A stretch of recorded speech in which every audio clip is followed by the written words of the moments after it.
যেমন খুশির খবর তেমন দুঃখের খবর। স্টোভ হয়ে ওজন কিরকম হয়ে গেছিল ওগুলো? ও 3 কেজি আপ। কেউ মানসিকভাবে সাপোর্ট দিতে পারতাম। নমস্কার, আপনারা সকলে ভালো আছেন তো? আপনাদের আশীর্বাদ জন্য সাথী বিপ্লব ব্লগের আরও একটা সম্পূর্ণ নতুন পর্বে আপনাদের সকলকে জানাই অনেক অনেক স্বাগত। সেই সঙ্গে সঙ্গে বলে রাখি, আমরা বিগত কয়েকটা দিন ভিডিও দিতে পারিনি, কারণ আমরা যে ডিভাইসটা দিয়ে ভিডিও করি সেই ডিভাইসটা প্রচুর রকমের সমস্যার সম্মুখীনে ফেলেছিল, যে কারণে আর করতে পারি। তবে আবার আজকের বাড়ি এসেছি প্রায় 12 দিনের মাথায়। এখান থেকে গেছিলাম বিপ্লববাবুর কাছে, সেখান থেকে সোজা বাপের বাড়ি হয়ে মামার বাড়ি। দিদার যে মারা গেছিল তার শ্রাদ্ধ শান্তির যে কাজ সেটা মিটিয়ে আজকের বাড়ি ফিরলাম। তবে বাড়ি ফিরে যেমন খুশির খবর তেমন দুঃখের খবর। বাড়ি ফিরে খুশির খবরটা আপনাদেরকে আগে বলি। এসেই দেখলাম মামা মামি এসছে, বড় মামা আর বড় মামি এসছে। আর আজকের একেবারেই পর্বটা শুরু করেছি ফার্মের সামনে থেকে। আপনারা কখন আমাদেরকে ভালোবাসতে আমাদের প্রতিটা জিনিসকে খুবভাবে নিজের আপন ভেবে নেন। যেমন আমি কয়েকটা দিন বাড়িতে না থাকায় আপনাদের কাছ থেকে কমেন্ট পেয়েছি, সাথে বাড়ি তাড়াতাড়ি যাও, ফার্মটা একটু দেখবো আমরা। এই ধরনের প্রতিনিয়ত যেমন আমাদের বাড়ির মানুষগুলোকে আপনারা ভালোবাসেন, তেমন আমাদের কাজকর্মগুলো। তো সব মিলিয়ে সব কিছুই আপনাদেরকে দেখাবো এবং শোনাবো। সেই সঙ্গে সঙ্গে দুঃখের খবরটা একটু পরে বলবো। আগে খুশির বন্যাটা বয়ে যাক, তারপর না হলে দুঃখের খবরটা দেবো। মামা মামি এসছে, তারা এখন রেস্ট নিচ্ছে, আর আমিও আজকে দুপুরে ফিরেছি, বিকাল থেকে পর্বটা শুরু করলাম। তো চলুন, সঙ্গে থাকুন। যে ছোট্ট ছানাগুলো ধীরে ধীরে বড় হচ্ছিল, সেই অবস্থা থেকে আপনারা 12 দিন দেখেননি। 12 দিনের সেই ছানাগুলো কতটা পরিবর্তন হয়েছে সেটা আপনাদেরকে দেখাবো। এই যে দেখুন, বেশ সুন্দর বড় বড় হয়ে গেছে, যা দেখে গেছিলাম তার থেকে অনেক অনেক বড় হয়ে গেছে। এই যে সব হাঁটা চলা করছে, খাবার খাচ্ছে। তবে খাবারের পাত্রটা একটু খালি আছে, কেন জানি না। ভাই এখন উপরে হয়তো আছে, এতক্ষণ এর মধ্যেই কাজ করছিল, ততক্ষণে আমরা একটু রেস্ট নিয়েছি। খাবারের কারণটা আমি বলি। এই পাত্রগুলো খাবার একটু কম দেওয়ার কারণ, মুরগিগুলো আজ 3 দিন ধরে ডেট হচ্ছে, মুরগিগুলো তুলে নেবে কোম্পানি। এবার তুমি চলে যাওয়ার পর 3 দিন এত বেশি গরম পড়েছে। তুমি তো এসে দেখছো ফ্যান কতগুলো আছে এখন, জেনে না দেখলে অনেকগুলো দেখছি। এতগুলো তো ভাই কেনেনি, ভাই 3টে কিনেছিল। বাড়িতে ছিল 3টে, আর ওর বন্ধু বিশ্ব ফার্ম থেকে এনেছিল। আর একটা ছেলে, ও ছেলেটার আমি নাম জানি না, চিনি, ওর কাছ থেকেও এনেছিল, ও একটা ফার্মের মালিক। তারপরও আরও যেগুলো কম পড়েছিল সেগুলো ভাড়া করে এনেছি। কালকের দিনে ভাড়া ফ্যানগুলো ফিরিয়ে দিয়ে এসেছিলো, কোম্পানি থেকে ফোন করছিল যে মুরগিগুলো আমরা তুলে নেব। আর এই ফ্যানগুলো ভাড়া করার কারণ, এত বেশি গরম পড়েছিল, মুরগিগুলোর হঠাৎ স্ট্রোক হয়েছে কিছু মুরগি।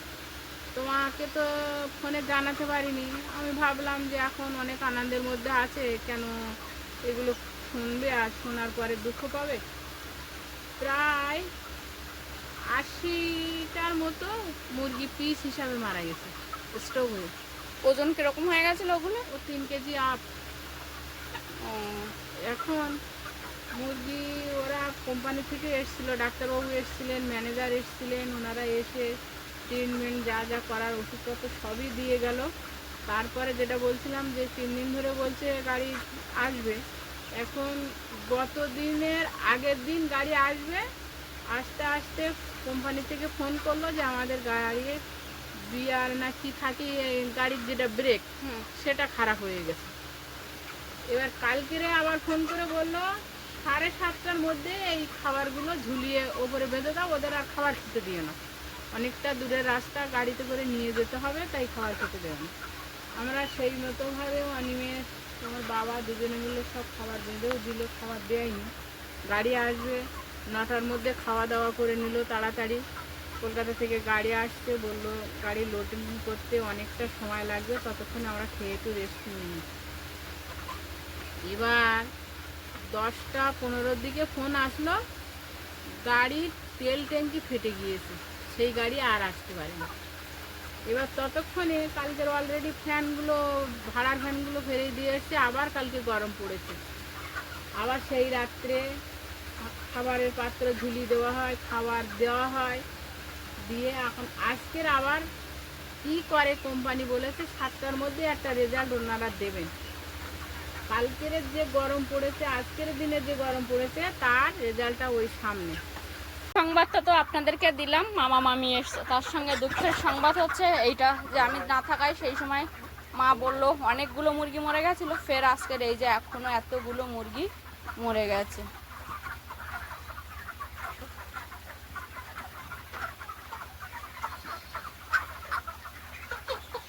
এখন এই মুহূর্তেও অনিমেষ ওর বাবাকে বলে গেল যে অল্প খাবার আছে, পাত্রগুলো ওই খাবার কটা খেয়ে নেওয়ার পরে আবার পাত্র ঝুলি বেঁধে দেবে।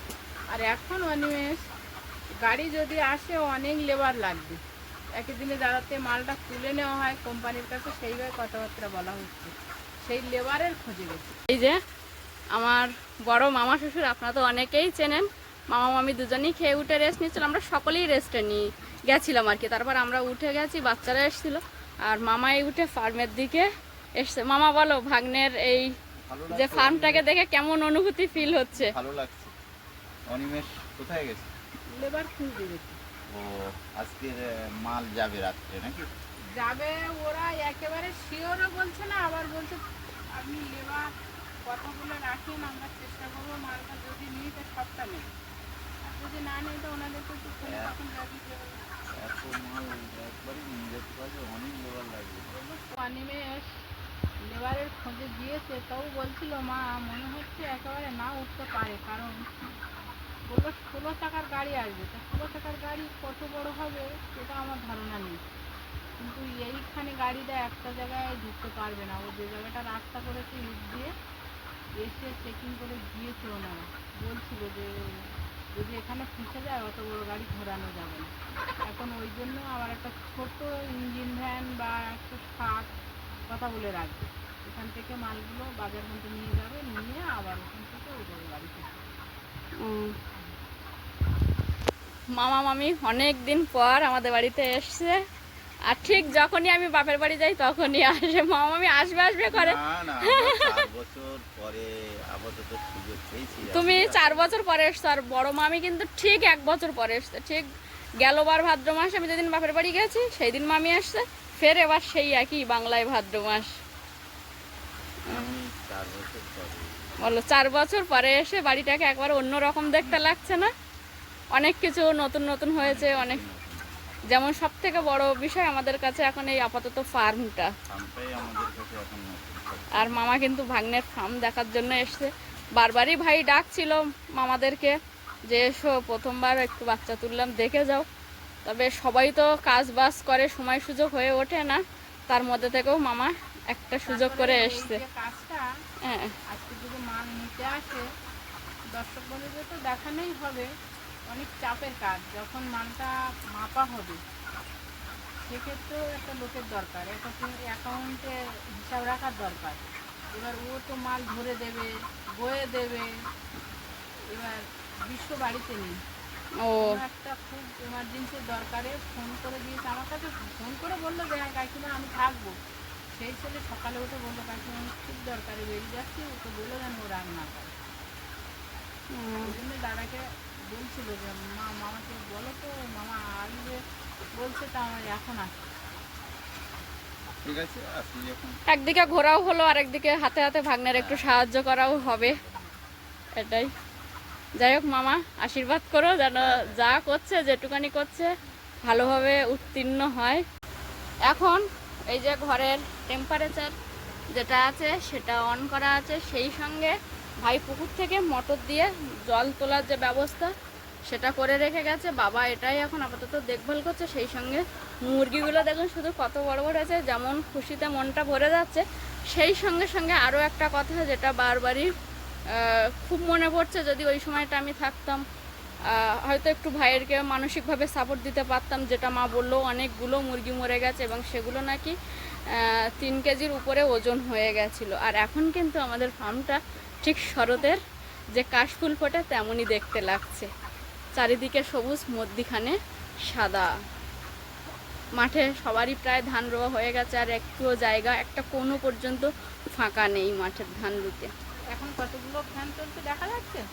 দেখা যাচ্ছে এখানে বাইরে, এখানে আমার কাছাকাছি এই একটা, ওই একটা, দুটো, তিনটে, চারটে, পাঁচটা, ছটা, সাতটা আপাতত চোখের নাগালে পড়ছে, সাতটা। তবে ভাইয়ের কিন্তু সব ফ্যানগুলো ভাইয়ের না, সেদিন যখন মরে গেছে সেই সময় 12টা ভাড়া ছিল। হ্যাঁ, 12টা ফ্যান ভাড়া দিয়ে ভাড়াগুলো সব দিয়ে এসছে। ও আর আর কয়েকটা আবার মনে হয় নিয়ে এসছে না? বন্ধুদের ফার্মে হ্যাঁ, বললো যে আর কদিন রেখে দাও। ও ভাইয়ের কিন্তু নিজস্ব ফ্যান 3টে, কারণ যেহেতু প্রথমবার, তাই সব কিছু বুঝতেই তো পারছেন, আপনারা সবটাই জানেন শুরু থেকে। তো নতুন করে তার কিছু বলার নেই, একটু আর্থিক কন্ডিশনও খারাপ, সেই সঙ্গে মানসিক অবস্থা, সব রকম মিলিয়ে মিশিয়ে আপাতত ওর প্রথম যে পোলট্রির ফার্মের প্রথম যে বাচ্চাগুলো উঠেছিল সেগুলো আবার ওরা নিয়ে যাবে, সেটাও একটা মন খারাপ যায়। এতদিন ছিল, ফার্মটা পুরো ভরা ভরা লাগছিল, কিন্তু কি করব, এটাই তো এখন আমাদের কাজ, কিছু করারও নেই। মামি বলো, ভালো আছো? মামি পুরো 1 বছর পরে এসছো, বলো মামি। তুমি যখন এসেছিলে তখন ফার্ম দেখে গেছিলাম, হ্যাঁ ফার্মটা দেখে গেছিলাম, তখন তৈরি হচ্ছে। এতটা মানে পুরোটা একদম সেটিং ছিল না। মামি উঠে গেছে, ঘরের চালও দেওয়া হয়নি, হ্যাঁ, শুধু পিলার পোতা ছিল, আর শুধু ইয়ে ছিল, মাটি, আর কিছু ছিল না। মামি আমার হাতে হাতে ধরাই কিছু কাঠ ধরে দিয়েছে, আর এই বড় কাঠগুলো মা বললো এখান থেকে নিয়ে আরেক ধারে রাখ। এই পাশে রাখো, এখানে রোদ পড়বে। মামি কাজ করছিল, আমি বারণ করলাম, তারপর মামি থেমেছে, না হলে বলছে না তুমি একা হাতে করবে বৌমা, আমিও করি। আমি তুই বস, আমি করে নিচ্ছি, তুই বস, আমি করে নিচ্ছি। এই কটা কাজ তুলে নিয়ে করি। আজ বাড়ি ফিরেই আবার আমি আমার দৈনন্দিন কর্মজীবনে ফিরে গেলাম। আমি নিচ্ছি, তোমার নিতে হবে না। তুমি ওখান থেকে বের করে দাও, আমি দিচ্ছি। শুকাবে না? আগে করুন, আর বের করবো মা? না, আজকের আবার বেশি বার করতে হবে না, যা হয়েছে ছাগল ঘরের বারান্দায় রেখে আস। আজ 12টা দিন পরে ফার্মে এসে যেমন মুরগিগুলোকে একটু বড় দেখছি, সেই সঙ্গে আরও একটা জিনিস যেটা নতুন দেখেছি সেটাই আপনাদেরকে দেখাবো। যেমন আমাদের সংসারে যে কোনো খুঁটিনাটি প্লাস্টিক পর্যন্ত আমাদের কাজে লাগে, ঠিক আমাদের এই ফার্মটাও যেন আমাদের সংসারের একটা অংশ হয়ে পড়েছে। এই যে বস্তাগুলো দিয়ে একটা মানে ঝাঁপ টাইপের করা আছে, এই বস্তাগুলো কিন্তু এই যে মুরগিদের খাবার এসেছিল ম্যাশ, সেই বস্তা কেটে ঝাঁপ মতো করা হয়েছে। কারণ যে তাঁবু দিয়ে ঝাঁপটা করা আছে ওটা তো অনেক ভারী এবং মোটা, অনেক সময় গন্ধ হয়, গরম হয়, যে কারণে এই পাতলা বস্তাগুলো কেটে একটা ঝাঁপ বানিয়েছে। এটা আমি আসার পরে দেখছি, আমি বাড়ি থেকে যাওয়ার আগে কিন্তু এগুলো দেখিনি। আর একটু একটু করে যখন ফার্মে ঢোকা হয়, মুরগিগুলো কি সুন্দর সাইড দিয়ে দেয়।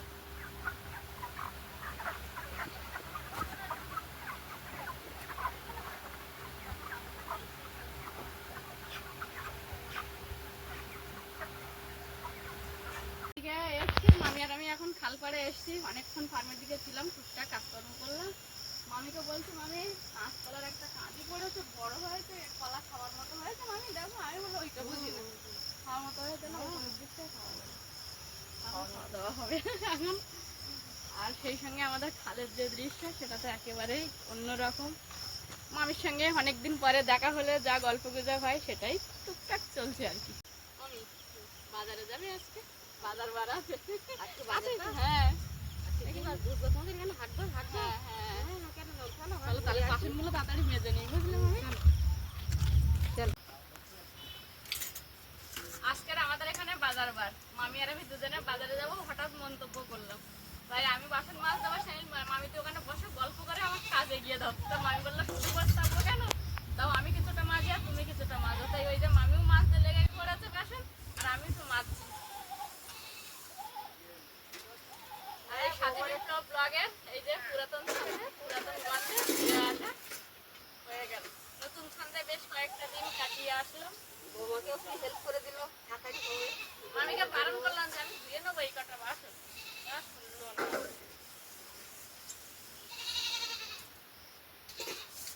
আজ বাজার বার, মামি আর আমি মানে শাশুড়ি বৌমা বাজারে বার হবো, তার আগে মা যে মতো ফর্দ করে দেবে সেই মতো মামি এই লিখে নিচ্ছে, দুজনে বাজার করে নিয়ে আসবো। মা বাজারের ফর্দ করে দিয়েছে, মামি লিখে দিয়েছে, এখন মামি আর আমি দুজনে বাজারে বেরিয়েছি। আমাদের এই বালিখালের যে গ্রাম বাংলার ছোট্ট বাজার, সেটা আপনারা অনেকবারই দেখেছেন, তারপরেও চলুন বহুদিন পরে আজ আবার সেই বাজারে যাই সকলে মিলে।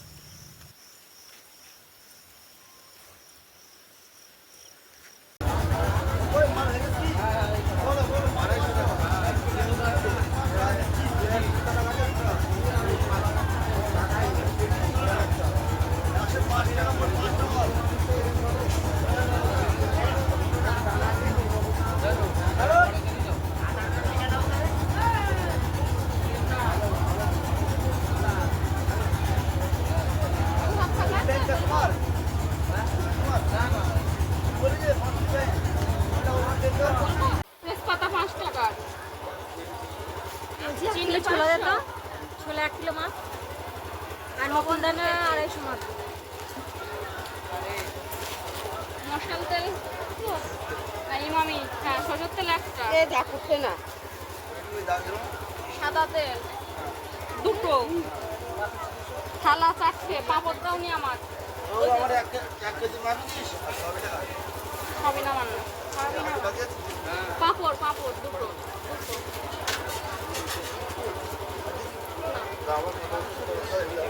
দুধ দিয়ে দিবি প্যাকেট 4টে। কিছু বাদ করে দেন আমি আজ মুড়ি নিয়ে চিনি দেবে, আর ছোলা সাদা তেল গ্লাসটা হয়নি, গ্লাসটা চিকেন ময়লা হয়নি। চিকেন মশলার গ্লাসটা একদম থেকে নেবো। ওটা কুমড়ো ভালো দেখে দেবো, তো চুপসে মুপসে গেছে, এই তো এইটার কোনা চুপসে গেছে, 2 কেজি মতো হবে সেরকম একটা দাও। ওই দেখো শুকিয়ে গেছে, ভালো লাগছে না দেখতে, পচে গেছে। এই দেখো ছোট নেবো, 2 কেজি মতো হবে সেই রকম নেবো। হ্যাঁ এর থেকে ছোট সাইজ নেই দোকানে, হবে এই মামার কাছে এই ওই দোকানটাই দেখো, ওই দেখি। আমি ওই আলু কত করে বড় ছোট করবো, তোমার লোকগুলো সব কত করে, কোনটা এটা ওটা সবার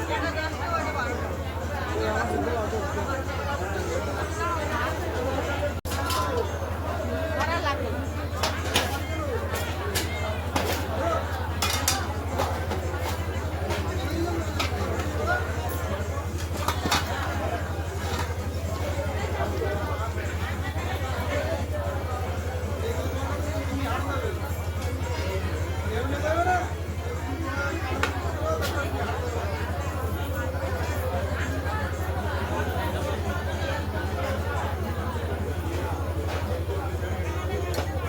তোমার শোনা কত করে?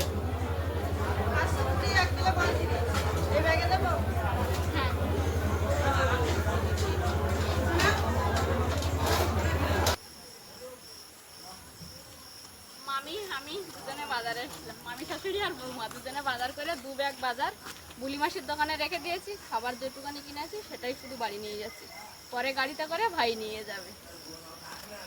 বাজার থেকে ভাই ব্যাগটা এনে দিয়েই আবার ফার্মে ঢুকেছে, মুরগিগুলোকে বাস্তে করে নিয়ে ওজন করছে আজকে।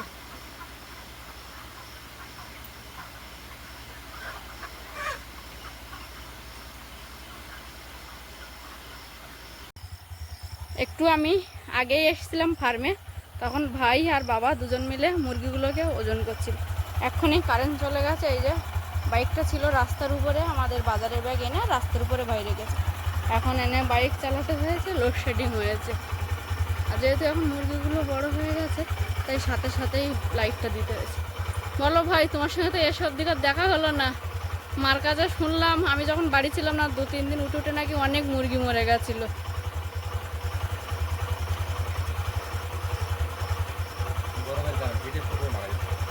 মা বলছিল আজকে নাকি নিতে আসবে গাড়ি করে, তাই আসবে বলেছিল, গাড়ি এখনো ভাড়া হয়নি। ও মানে আজকেও দিনে আসবে না, রাতেও? ওই গাড়িগুলো কি শুধু রাতেই আসে, দিনের বেলা আসে না? মুরগি রাত্রিবেলা না ধরলে মরে যাবে, দিনের বেলা ধরা যাবে। ও আর এই লোডশেডিং কি এখন কি প্রায় সময় হচ্ছে নাকি গো? কম বেশি প্রায় সময় হচ্ছে। লোডশেডিং এ আলোটা সমস্যা, ফ্যান অক্সিজেনটা পাচ্ছে না, ভেন্টিলেশন হচ্ছে না, ও গাছের পাতা নড়ছে না, লাইট একটু হালকা পাতলা থাকলে যথেষ্ট, কিন্তু ফ্যান চালাতে হবে। আমি তো এসে অবধি করে দেখছি ফ্যান আরো অনেকগুলো, এগুলো কোত্থেকে এনেছো তুমি? মা বলছিল তোমার বন্ধুদের থেকে নাকি এনেছো? বন্ধুদের থেকে কিছু এনেছি, ভাড়া করে কিছু এনেছি। এখন ওদেরকে মানে যত দিন যাচ্ছে তত ওদেরকে বেশি হাওয়াটা দিতে হবে, তাই তো ফ্যানের? ভেন্টিলেশন খুব দরকার, হাওয়া হচ্ছেই না, গাছের পাতা নড়ছে। এখন তো এই মতো অবস্থায় বাইক চালানো ছাড়া আর কোনো উপায়ও নেই না।